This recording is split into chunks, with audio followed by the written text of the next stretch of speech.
All right. You all set? So first of all, I want to thank Henry Peck and the LSI team for inviting me today to sit with the two most exciting CEOs in surgical AI today, truly. We are at an exciting moment for AI in healthcare. Unlike even just a year or two ago, when AI was viewed by many hospital systems as an interesting add-on to medical devices, today we truly see, such as from both of these companies, truly AI native products that have impact for patient care, the physician experience, and the medical device industry writ large. So this is a very exciting panel and time to be here today. So before introducing myself and my firm, I will hand it over to Anne first to introduce Moon Surgical, and then same for Gabe. Yes. Thanks. Hi, everyone. My name is Anne. I'm the CEO at Moon Surgical. I'm also a partner at Sofinnova Partners, specifically in charge of the MD Start Medtech Venture Builder, where Moon originated from. Thank you. Honored to be here with this esteemed panel. I'm Gabe Jones, a co-founder of Proprio, which is a Seattle-based surgical data company, the first real-time AI data company in surgery, we would claim, but we can battle that out as well. A lot of respect for what you're doing at Moon. This is a surgeon-invented and driven platform that's collecting a tremendous amount of data about the surgery itself, and we will get into our thoughts and strategies about how to use those data for many applications, first and foremost to benefit the surgeons in treating the patients. Excellent. And I'm Armen Vidian, the managing partner and co-founder of Recode Ventures. Recode Ventures invests at the seed and Series A for companies at the intersection of artificial intelligence and healthcare. And we believe we are the first firm solely dedicated to that intersection at the early stage. We had 7 companies in our first fund. And we are getting ready to raise our second fund later this year. In full disclosure, we are also investors in Proprio. So I'll get started with, first of all, for both of you, when you talk to your customers and to physicians and so on, what do they believe that AI is going to add to their experience, to patient care? And are there certain things they are anticipating it will yet add that they haven't yet seen? So that's a great question. I think when we speak to surgeons, AI is a brick, right? It's a technology. It has to be congruent with your value proposition at a broader scale, and it has to serve basically the purpose or the problem that you're trying to address as a company. So we are developing a surgical assistance platform in the field of soft tissue surgery. And what we are specifically trying to solve for is access, right? Really developing a platform that can be used in any OR for any type of laparoscopy, and that can deliver some of these robotic features in a way that integrates a lot more in the current way of doing surgery and laparoscopy, leveraging the existing tools, workflows, processes, etc. So when we speak to our customers about AI, it is about making it more accessible, which means in our target market segment, which is high volume, low acuity settings, right? ASCs, hospital outpatient departments. It means making it easy and more efficient. So for instance, using AI to automate the setup of the system and make sure that it's perfectly set up, not only, for that procedure, but for that clinical indication, for that surgeon in that room, based on all the procedures they've done before and what we can learn from it. It means, helping them manage some of their instruments in a way that, mimics their preferences if they were to do it by hand, so that they don't even have to worry about that, and it saves them time. So it has to be within your broader value proposition. They get excited, of course, because you have something that is both a lot broader in terms of access, but also a lot more tailored and personalized in terms of its behavior. So kind of winning on both sides. Yep. Can I echo that and just sort of jump? I think it was like a near mid and long-term role of the CEO of a company like Moon or Proprio, where we are translators to clinicians and then a series of different users and user customers over time that will evolve. I think that's maybe something we'll talk about a little bit later, but that's how I look at it. Is right now being surgeon driven in the platform that we've built is all about making it easier for them to make the right clinical decision faster, better, faster, safer. It really is about that. And I echo what Anne said. This is like the difference that we would say between navigation and guidance. And so traditionally navigation for surgery is a couple cameras tracking markers that are either drilled into the body or placed on the body in some way. And even robotic systems, many of them that are image guided, will look at those markers to find the patient.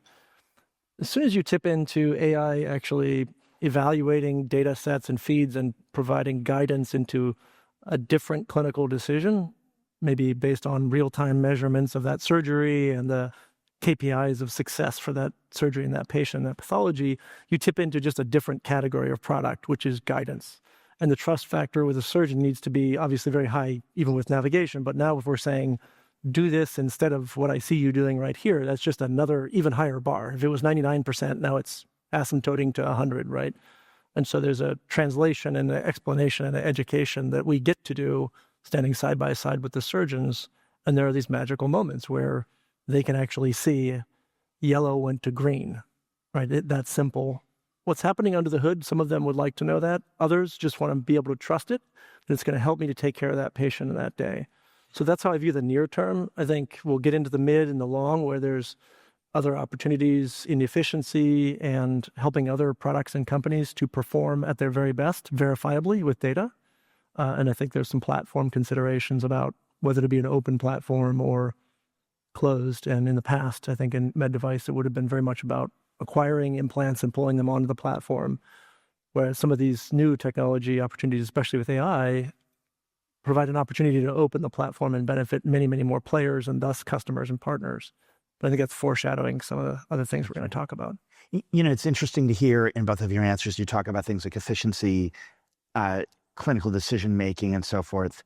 When you talk to your customers, at the end of the day, in the hierarchy of needs, what are they buying first? Is it clinical superiority? Is it safety? Is it speed? What first comes up with them in your conversations? It all depends on their pain points, right? Which themselves depend on their market segment in a way, right? So, for instance, we're going for the low acuity procedures, high volume settings, which are places that are not teaching hospitals. And so they are driven by efficiency, of course. They have massive staff shortages, and they have specific problems around allocating the right procedures to the right platform, allocating the right staff and resources to the right platform, etc. So, you know, they're extremely sensitive to quality of life of their staff at work in order to retain their staff. They're sensitive about agility and how they can deploy their staff there's a high reliance on temporary workforce. And then there's sensitive around, the economics, of course, of the platform, and overall efficiency, right? They are tracking all these metrics, wheel to wheel time, incisions, skin to skin time, turnover time, etc. So you need to show them that you are delivering benefits, and AI is, of course, one of the vectors to do that. But you're going to be cost neutral in the end. And so it is about really building that conviction process and then complementing it with your return on investment model. And that is ultimately what drives the sale. It's a bit of a convoluted process. AI is really only one piece of it. It is the enabler of that greater efficiency. Again, I like what Anne said. We're at the very beginning of this cresting of this first wave. So there's room for a lot of different strategies that could succeed here. In our case, we're very focused on the hardest procedures that are currently unsolved. So it's a big swing in that respect. I would say Moon is also, but targeting a different part of the market, which is a huge opportunity too.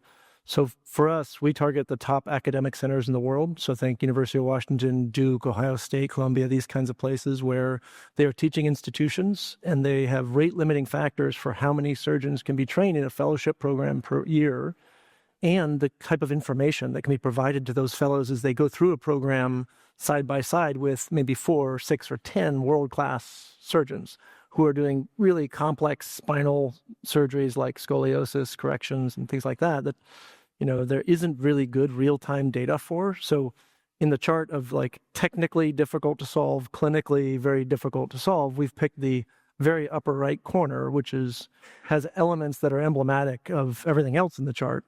But they're the hardest places to go. And in classic disruption, that's kind of where you start with a beachhead like that. So connecting a data platform that surgeons are really looking for, the answer to your question is one word, which is certainty. They want certainty of success, that their technique is leading to the best possible outcome. And that when they go and teach that to a fellow who's standing right across from them in the operating room, and they're giving them feedback, it's not just go faster, do better. That's not really helpful. It's actually quantifiable. It's juxtaposable. You can compare it against another data set and say, with certainty, this many pixels more should be scraped away from the surface of that bone. I mean, that's the level of power of these technologies now. And we're bringing them in the operating room to provide that certainty. So our job is to translate what the technologies can do to provide that certainty. One thing I've noticed in talking to physicians about AI in medicine, as opposed to 7, 8 years ago when I was first investing in companies like Captioned Health or AI-guided cardiac ultrasound, was questions back then were, will it work? Will it, very, very fundamental, right? Of the getting over the credibility hump. Today, it seems to be much more subtle, less about if, but rather what specific applications, how it fits in with my workflow, a lot more subtleties. Are you seeing the same, or are there recurring themes? I think I would agree with that. It's a lot about productizing and then ultimately monetizing those products. It is, of course, about getting them through regulatory agencies, which we'll speak about. Not all products have to go through regulatory agencies, but in terms of the technical capabilities, we're absolutely there, right? I mean, there's no question about that. We can predict procedure end times and enable dynamic scheduling. We can do inventory management. We can help with, instrument movement automation. We can, of course, automate the setup of our robot. I mean, what we can do is actually pretty sophisticated and infinite. What we want to do in terms of delivering products and specifically getting some of them through the agencies has to be a lot more deliberate, as it has to feed your value proposition. Yeah, again, I would echo what Anne said, but I would add to that, it's getting so good at predictive that we'll be able to say not just when is the case going to be or the surgery going to be complete within a matter of minutes, instead of a charge nurse watching a video saying, oh, the patient's out of the room, let's start to turn it over, which is, spoiler alert, how most hospitals operate most of the time. It's such a valuable space, the operating room. In many North American hospitals, it's $200 a minute, and it's 60% of their contribution margin for the hospital. And $2 trillion of U.S. healthcare spend flows through the hospital. So it's a high ROI if we can figure it out. We can do even more than predict the outcome of the case. I'm sure you guys have a bunch of insights there too. We can also say, can we redefine outcomes? Can you be predictive within the surgery so you can make different guidance-driven decisions that will lead to better clinical and economic outcomes, and verifiable with a number while you still have an opportunity to change that outcome? And that's the reality we're living in now. And then going back to your earlier question, thinking mid and long term, I think it's incumbent upon us as ambitious companies to take our platforms to other partners who can help us bring down the acquisition costs. Robots are expensive. AI development is expensive. We have to go get talent from various other companies, not just in medtech. And those people are expensive. That expertise is expensive. So we have to invent ways to build valuable relationship with other companies, be they implant companies or other software companies that benefit from the data that we're able to collect. And we have to figure out those relationships so that we can drive down the acquisition costs and then bring these technologies to bear writ large. And that brings me actually to my next question, and a question that is near and dear to my heart for some time, is how can AI fundamentally change, if at all, and if so, how, change the medical device industry? What does it mean to us as innovators, as investors, as operators in medical device companies, big and small? What does AI mean to how we run as companies? Okay, I have lots of opinions about this. We only have 14 minutes, so I'll try to do it really short. Right. I think one of the most controversial things that is stated at conferences like this is, what is the role of the rep? And can we get the rep out of the room? Actually take the contrarian approach to that, which is, what's the job description of the future rep? How could they do more and different things as opposed to bringing, 200 spinal fusion screws into every surgery because, that they had to keep in their trunk because you don't know what that surgeon's going to ask for on that day. That seems like a misallocation of resources and expertise. So I view that person and their 5 years out job description as being really exciting, more data oriented. That person may have 2 or 3 different customers within the hospital. Some are surgeons, but some are beneficiaries of the data and analytics and the platforms that we're building.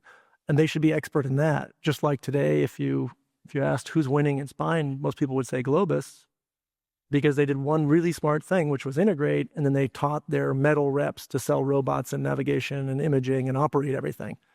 That's great from a business ROI perspective, but I think we can do even better, which is train the next generation and enable them, treat them, a rep, like an internal customer, if you will, and give them tools and weapons to go after these, unsolved problems right now. That's really exciting. So I actually take the opposite view, which is there'll still be people in the operating room doing various different things, but they'll be much more efficient with tools like Moon and Proprio, and their expertise will actually extrapolate from the OR throughout the entire building of the hospital, impact revenue cycle management, these kind of areas.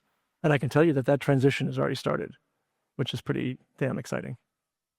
Yeah, and I think as an industry, and going back to what you were saying earlier, it is also going to change the way we view our development plans, the way we view business development as part of our activities. If you're developing an intervention, okay, for us, for instance, we build hardware, right? We spend 2 or 3 years of the company building hardware. We hired people who knew how to build robots, right? Mm-hmm. And we built a first generation and a second generation, and both got cleared by the FDA. And now we have a robot. It's great. We can reduce the cost. We can reduce the footprint. I mean, there's all sorts of things we can do with the hardware.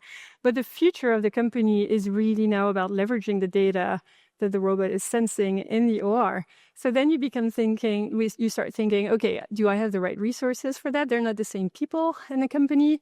Are we becoming a data company? And as what we can do with this data is actually pretty infinite, should we be building everything ourselves? Of course, the answer is no.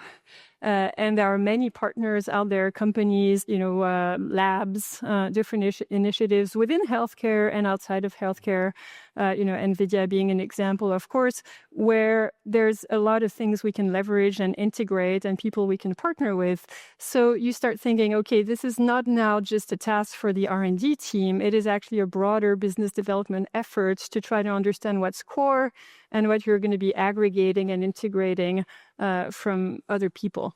And I think, for anyone who is developing, an intervention or a technology that is used in some sort of procedure, it makes sense, right? You are going to develop a ton of data based on how your device is getting used. And ultimately, it's up to you what you make of that data, but there are a lot of possibilities, and that's opening an entire new value chain, if you will. Yeah. Are we nuts to surmise that the device industry has an opportunity with AI to become a lighter weight industry? And by that, I mean, to investors, one of the scary parts of investing in devices is that people come to say, okay, we're going to have to do this clinical trial, a PMA study, right? Many years and millions of dollars. And then, by the way, we're going to have to go to market. We're going to have to hire 2 reps per account, and people's, eyes start to glaze, right, when you look at these kinds of numbers. Are we going too far to say that AI can help us reinvent that model in ways we haven't thought of yet?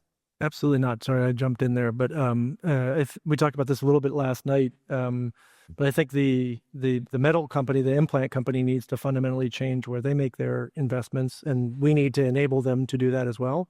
And that means we need to have a diverse set of hardware, software, systems engineering. Even within AI, there's all these different categories from data science and machine learning to deep learning and the newest models and RAG and Raft, and it goes on and on and on. And we need to have those folks working on major projects internally, keep them motivated by the mission, but also the technical goals we're going after.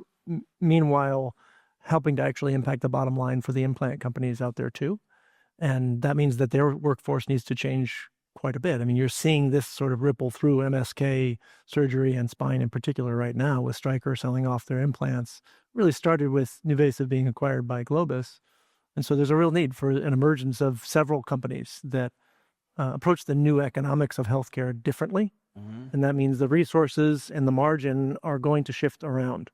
And the companies that are better prepared for that have been thinking about it for a while. Well, obviously we're biased, but we think, a certain set of companies are much better prepared for that than others. And I think AI can actually help us be a lot more efficient in a way, right?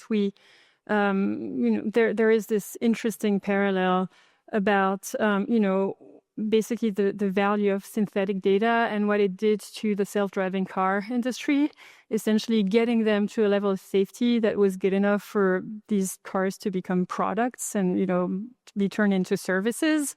I think this is also applicable to our industry, right? And so we need, I think, to be kind of spearheading the efforts to educate the FDA, to educate, people around us about the value that generative AI can be for developing these synthetic data sets. And then we can actually, train things in a way that is a lot lower bar in terms of, finding actual data from procedures and ORs and et cetera.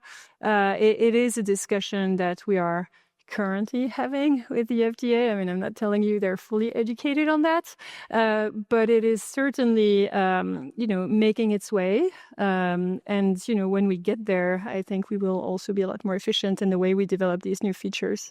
Yeah, I couldn't agree more, Anne. It seems that from my time in the industry, when I was in transcatheter valves, there was opportunities from everything from, doing a case incident reporting to your documentation from sales to all of the tracking that we used to do. Every one of these seems to be an opportunity to operate in a more lightweight, more efficient pattern. Which reminds me, next question is, how do we need to think about selling AI native products a little bit differently from conventional medical devices or traditional devices? Do you need a different sales force? Do you craft your messages differently into different people in the ecosystem? Are there other things to think about in just how you position and sell your products that might be different from what people are used to? I think you're selling value, right, to clinicians. And, for you, it's like better decision-making, better precision, or for us, it might be better efficiency, et cetera. I think so that part doesn't really change. But what you need to navigate are sensitivities around connectivity, around data ownership, around cybersecurity. I mean, all of that for sure requires a certain degree of training for your sales force, because these questions will be asked. These things need to be in commercial agreements. Yeah. And for now, it's not entirely standard. So, a lot of people are having those discussions for the first time and need to be, handheld as they're having them. So yeah, for sure, some additional skills, but the fundamental value and surgeon conviction that you're building is something that any rep should be able to do. A year ago, we talked about the AI moment we were in May of last year in Chicago, and the answer was there's a lot of the aperture is open. Everyone's listening. If you have a cool prototype or proof of concept, that'll get you into the conversation. Well, congratulations, it's a year later almost, and that's not enough now, because anybody in their garage can build a pretty cool prototype by using a foundation model and maybe a little bit of tweaking for the inference if they have access to any kind of a data set. So now it's about solutions. I agree with what Anne said, and the cool AI moment we're in right now is there are a lot more solutions and models out there that can be the right tool for the right job. So you can take a surgical video and multimodal data set and say we can generate a nearly perfect automated operative note that is something that can be exported into the EMR and directly into RCM and shorten the payback cycle. Well, that can drive the flywheel of pre-authorization or automated prior authorization. These things are actually somewhat possible as opposed to just conceivable or prototypable now. And I agree with what Anne said. It's all about value. So we've got to pick the right things to build that are very conspicuous in how valuable they are.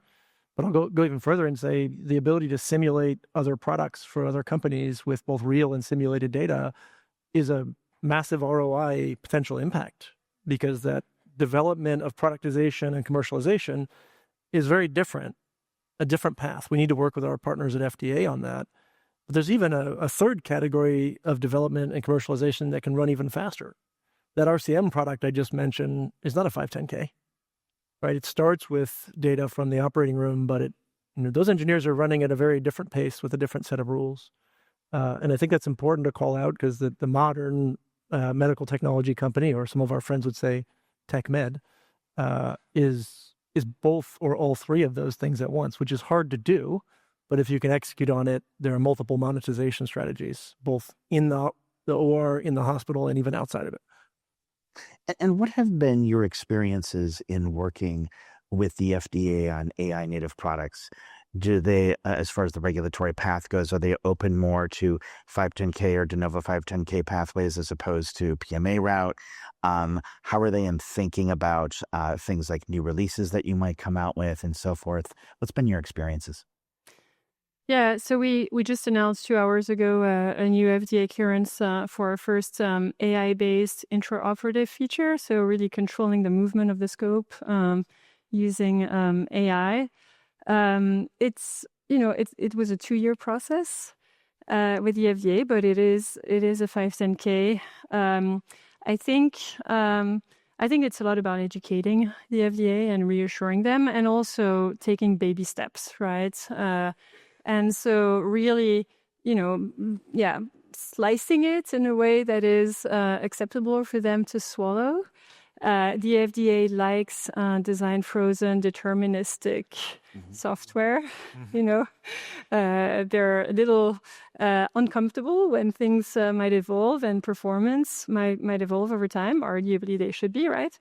And so they have this new modality that is called a predetermined change control plan, which is meant to define the triggers that will allow you essentially to modify your algorithm based on a drop in performance, based on having a large chunk of data that you're adding to your data set, based on wanting to do something slightly differently, basically from your original algorithm.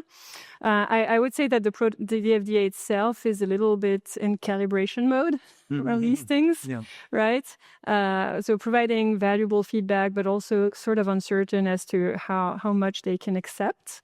But with a lot of dialogue, I think we will get more and more products cleared. Yeah, for sure. Congratulations, by the way. That's awesome news.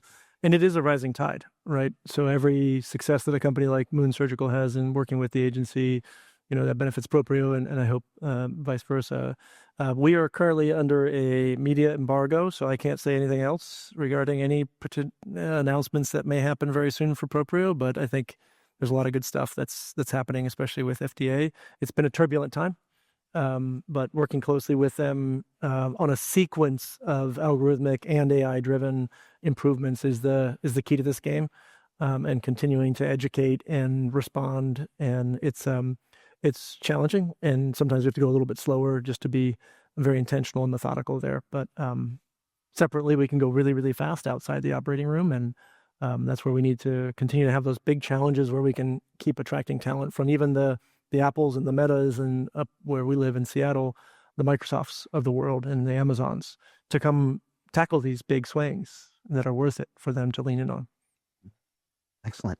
Well, we just have a few seconds, so real quickly, between the three of us, how do we see the medical device industry different because of AI 10 years from now? I think, any medical device, as I said, is, just by the simple fact that it exists and is being used by patients is, a data hub, right? and will benefit from being connected or communicative or having some sort of analysis performed on that device or intervention. So I think it's going to be massive and everywhere. It's going to take time, obviously, to get there, but the value of that data is in making it more predictable, more personalized, more accessible, etc. And that's not going away. Yeah. Okay, let's close with a provocative statement. Within 10 years, you said, one of the largest players will be dead. One of the largest players that tries to bone graft on AI to their business and can't figure it out will get disrupted by one of these companies like ours, I hope. And that'll change the entire industry because everyone will have to react to that. They'll have to change their sales force. They'll have to change how they hire. They'll have to change how they communicate with the street, really fundamentally altering the way that we think about the potential outcome and even define it for surgery, both clinically and economically. I think within 10 years, we'll see that. I don't know which one it'll be. Ask me again next year at LSI. But, I have a hunch. So obviously I'm a biased source, but I 100% agree with you that a major player, if not acting quickly, is going to find itself playing a big game of catch up that may not work. We completely agree. And from our standpoint, we see AI reinventing the surgical experience into one that is elegant in the way we expect to see from our iPhones or consumer devices. That it should go into the surgery knowing exactly what's going to happen in a seamless experience with technology that the physician actually looks forward to using. The patient has much better outcomes as a result of it, and the industry can run in a much more smooth and efficient way in ways that we haven't even thought of yet, but somebody in this room will certainly present to us in the years to come. Anyway, thank you very much. Thank you. It's been a pleasure.